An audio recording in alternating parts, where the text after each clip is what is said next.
अगले एपिसोड में एक बड़ा मोड़ देखने को मिलेगा जब अभीरा अपनी खोई हुई बेटी पुकी, जिसका असली नाम मायरा है, को ढूंढने के लिए दर भटकती नजर आएगी। उसकी आंखों में बेसब्री, हाथों में मायरा की तस्वीर और दिल में माँ की तरफ साफ झलक रही होगी। उधर अरमान अस्पताल में जिंदगी और मौत की जंग लड़ रहा है। वो सच्चाई जानता है, लेकिन उसे अभीरा से कह नहीं पाया क्योंकि समय और हालात दोनों उसके खिलाफ हैं। इसी बीच अंशुमान एक बड़ा ऐलान करता है, जो भी अभीरा की बेटी पुकी को ढूंढ कर लाएगा उसे 10 लाख रुपए का इनाम मिलेगा। यह घोषणा पूरे शहर में आग की तरह फैल जाती है।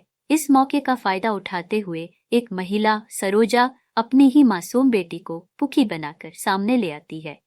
बच्ची की शक्ल कुछ हद तक मायरा से मिलती है और उसकी मासूम आंखें माँ की ममता को चकमा देने में कामयाब हो जाती हैं।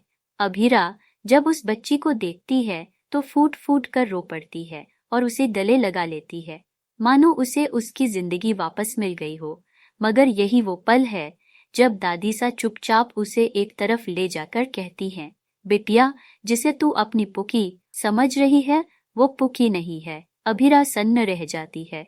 दादी सा आगे बताती हैं कि असली पुकी यानी मायरा के हाथ में एक खास तिल था और उस दिन अस्पताल से कोई उसे ले गया था।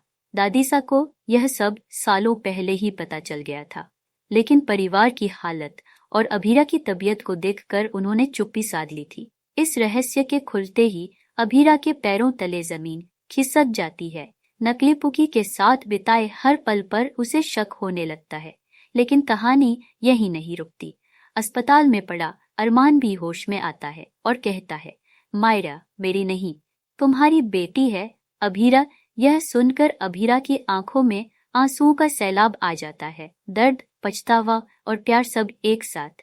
अगले एपिसोड में यही दिखेगा कि क्या अभीरा असली पुकी यानी मायरा तक पहुंच पाएगी या नकली पुकी के झूठ के पीछे छिपा कोई और गहरा खेल है।